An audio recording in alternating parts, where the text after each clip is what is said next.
वो पंक्ति उद्धृत है। श्री विभीषण जी ने कहा है, जो आपन चाहे कल्याणा, सुजस सुमति शुभगति सुख नाना, सो पर नारी लीलार गोसाई, तजऊ चौथी के चंद की नाई। ये चौथी के चंद, कौन चौथी के चंद? तो कुछ लोगों ने कहा कि दोनों पक्ष के चौथी के चंद, कुछ लोगों ने कहा नहीं, भादो शुक्ल पक्ष के चौथी के चंद। चौथी के चंद त्याज्य क्यों है? इस बारे में ऐसा वर्णन है, पुराणों में ऐसी कथा है कि एक बार गणेश जी इसी चौथी तिथि को चूहे पर बैठे और चूहा ने छलांग लगाई तो फिसल करके गिर गए। तो यह देख करके चंद्रमा खिल खिल खिल खिल करके हंसना शुरू किया। तो गणेश जी ने कहा, तुम मुझे देख करके हंसते हो, तुम देखने लायक नहीं रहोगे, तुमको जो देखेगा उसको पाप लगेगा। देवता लोग घबराए, अब क्या होगा? बिना चंद्रमा के देखे वनस्पतियों का पोषण नहीं होगा, लोगों को वह पोषण तत्व जो अमृत है वो प्राप्त नहीं होगा, अब क्या होगा? तो सबने प्रार्थना किए। तो गणेश जी ने कहा, केवल आज के तिथि को छोड़ करके बाकी सब दिन दर्शनीय रहेंगे। दूसरी कथा यह है कि इसी तिथि को देवराज इंद्र ने चंद्रमा को सहयोग लिया श्री अहल्या जी के साथ व्यभिचार करने में। उनको मुर्गा बनाया और उसने शब्द ध्वनि कर दी मध्यरात्रि को ही। तो इसीलिए गौतम जी ने उनको, चंद्रमा को भी श्राप दिया कि तुम आज के दिन देखने लायक नहीं रहोगे, तुम्हें देखने से पाप लाएगा।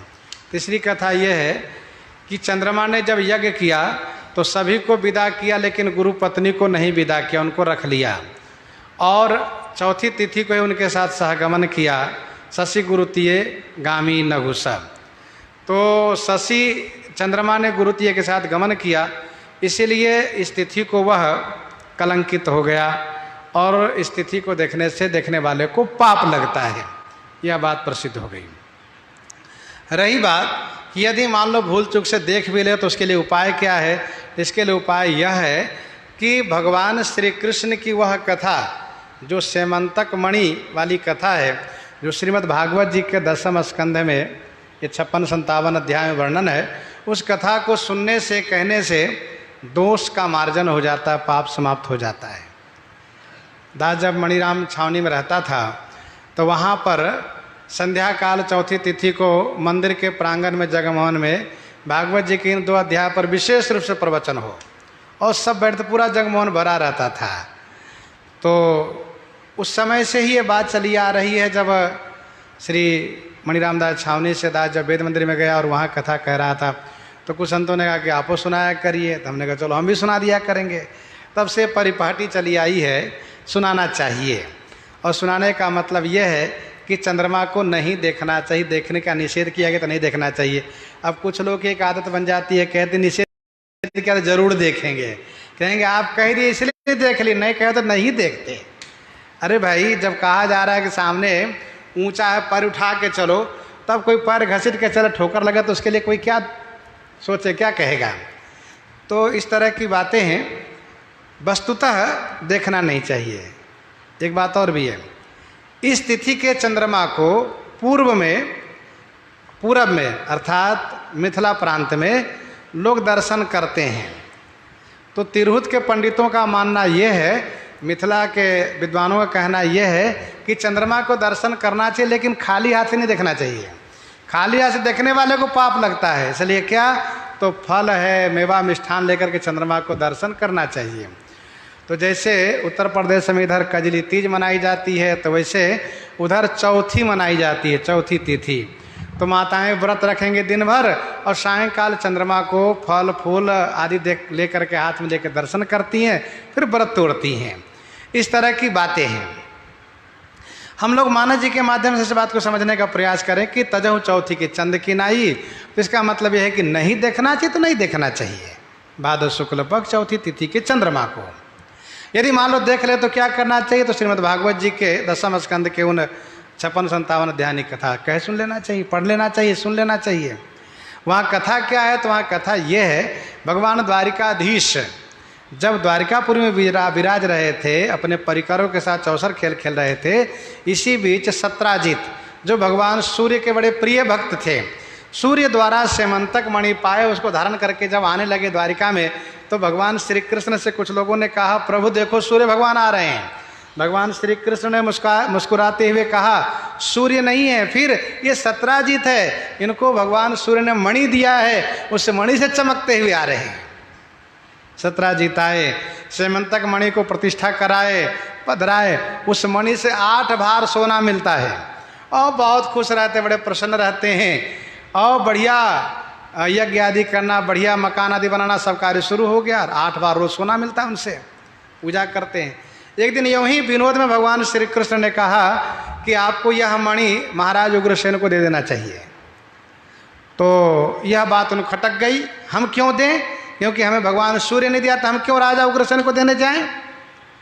इसी बीच एक दिन घटना ये घटी कि सत्राजित का भाई प्रसेन उस मणि को धारण करके शिकार में चला गया वन की ओर। वन में सिंह ने इसको मार डाला, घोड़े को और प्रसेन दोनों को मार डाला। मणि को लेकर के सिंह जा रहा था, ऋक्षराज जामवंत की दृष्टि पड़ी, उन्होंने जाकर के तुरंत सिंह को मार करके मणि छीन लिया और ले जाकर के अपनी गुफा में अपने बच्चों को खेलने के लिए दे दिया। इधर जब प्रसेन नहीं आया तो सत्राजित ने खोज करवाया और नहीं पता चला तो कह दिया कि संभवतः भगवान कृष्ण ने मेरे भाई को मरवा दिए। गोस्वामी जी ने दोहाबली में कहा, अपजस जोग की जान की मणि चोर की कान, तुलसी लोग रिझाई वो कर सिकाती वो नान। न तो श्री सीता जी अपजस के योग्य थी, न श्री कृष्ण मणि चोर। अरे श्री कृष्ण माखन भले चुराते हैं, चित्त चुराते हैं, दिल चुराते, लेकिन ये वस्तु सोना चांदी मणि संपत्ति नहीं चुराते। वे तो पूर्ण काम है, भगवान है, सर्वेश्वर है। लेकिन लोगों ने सत्राजित ने आक्षेप किया और जैसे कहा कि श्री कृष्ण मेरे भाई को मरवा दिए हैं, ऐसा लगता है यह बात अग्नि की चिंगारी की भांति पूरी द्वारका में फैल गई। भगवान श्री कृष्ण के पास यह बात गई। भगवान श्री कृष्ण ने सोचा कि तो मेरे ऊपर कलंक का टीका लगा ही दिया, खोज करवाना चाहिए। तो कुछ लोगों को साथ में लेकर खोजने के लिए गए। वन में उन्होंने जाकर देखा तो प्रसेन और घोड़ा मरा पड़ा है, सिंह के पांव का निशान है। उसके पीछे गए, देखा सिंह भी मरा पड़ा है। तब देखा कि ये तो भालू के पांव का निशान है, चिन्ह है। तो भगवान श्री कृष्ण भालू के पांव के चिन्ह के द्वारा वहाँ गुफे के द्वार तक गए। साथ वालों से कहा, आप कुछ दिन यहीं रहिएगा, मैं जाता हूँ गुफा में। भगवान श्री कृष्ण गुफे में गए, बच्चे लोग खेल रहे थे। बच्चे की धाई चिल्लाई, ये कौन कैसा अजनबी आया। जामवंत जी दौड़ते हुए आए, बिना सोचे समझे जाने पहचाने भीड़ गए, होने लगा युद्ध। इधर जो लोग प्रतीक्षा में थे उन लोगों को लगा कि श्री कृष्ण नहीं लौटे, इसका मतलब गुफे में मारे गए। आकर के द्वारिका में कहा कि उनको तो कुछ पता नहीं है। द्वारिकावासी बड़े शोकाकुल हो गए, सत्राजित को उल्टा सीधा कहने लगे। कुछ पुराणों में ऐसी भी कथा है कि भगवान श्री कृष्ण के नाम श्राद्ध भी कर दिए गए, पिंड वहां तक पहुंच भी गया। ये सारी बातें आ गई। भगवान श्री कृष्ण मुस्कुराने लगे। भागवत जी की कथा के अनुसार सभी लोग देवी के शरण में गए। हे देवी मैया, आप कृपा करो कि श्री कृष्ण आ जाए। सब देवी की उपासना करने लगे, पूजा करने लगे। इधर भगवान श्री कृष्ण 28 दिन तक अनवरत रूप में बिना खाए पिए सोए आराम किए, दिन रात अखंड युद्ध। लेकिन भगवान श्री कृष्ण ने कहा, भगवान श्री राम जी ने कहा, लोग क्या कहेंगे, स्वामी सेवक लड़ते हैं, इसलिए आपकी इच्छा दे दूं और ये मणि भी दे दूं।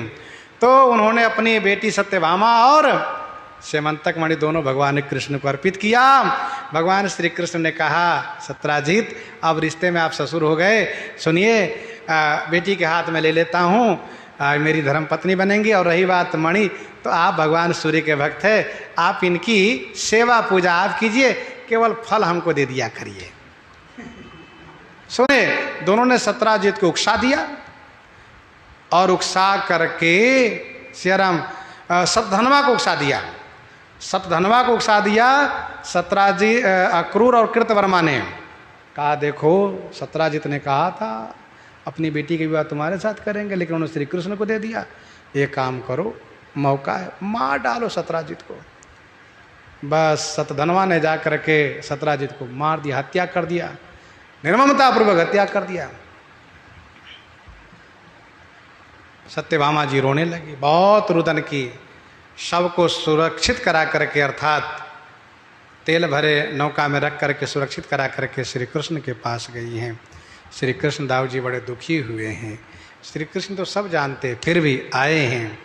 और आते ही अब तो सतधनवा डर गया, अब क्या होगा, अब तो मैं मारा जाऊंगा। गया अक्रूर जी के पास। अक्रूर जी ने कहा मैं रक्षा नहीं कर सकता।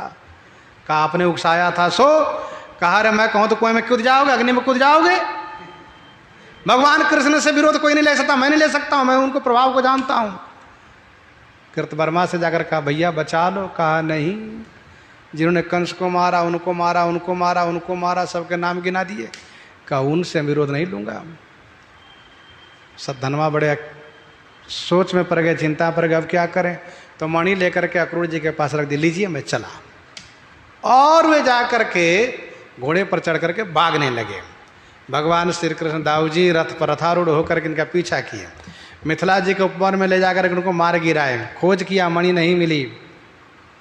दाऊ जी ने कहा श्री कृष्ण से अब आप जाओ, मणि वहीं रखा होगा, मैं थोड़ा दिन मिथिला जी में रहूँगा, मिथिलेश से मिलूँगा और भगत लोग उनसे मिलूँगा। कहा ठीक है। श्री कृष्ण भगवान यहाँ आए। इसके बाद उनका संस्कार कराया ससुर जी का, सत्राजित का। फिर इसके बाद कुछ दिन के बाद अशगुन होने लगे, अकाल पड़ गया। तो लोगों ने कहा कि अक्रूर जी के नाराज होने से, भाग जाने से ऐसी बात है। पर भागवत जी में बात कही जा रही है कि जहाँ भगवान श्री कृष्ण वहाँ मंगल क्या हो सकता है। फिर भी भगवान श्री कृष्ण ने अक्रूर जी को खोज करवाया, बुलवाया और बड़ी सभा में कहा कि सुनिए, ये मुझे मालूम है कि मणि आपके पास है, मैं भली भांति जानता हूँ, और इसी के बल पर बड़े बड़े यज्ञ आप कर रहे हैं। मुझे मणि नहीं चाहिए, लेकिन आप उस मणि को दिखा दीजिए, सबको अपने पास रखिए। इस प्रकार से भगवान श्री कृष्ण ने कहा। अक्रूर जी कुछ ना झूठ बोल सकते ना बात बना सकते हैं। उन्होंने कपड़े में लपेट के रखा था, खोल करके दिखाया, दिया, जा करके सबको समाधान हो गया।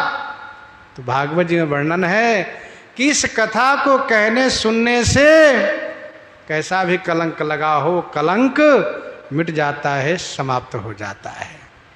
इस प्रकार से वर्णित यह कथा। इन्हीं के साथ आज सीताराम सीताराम सीताराम।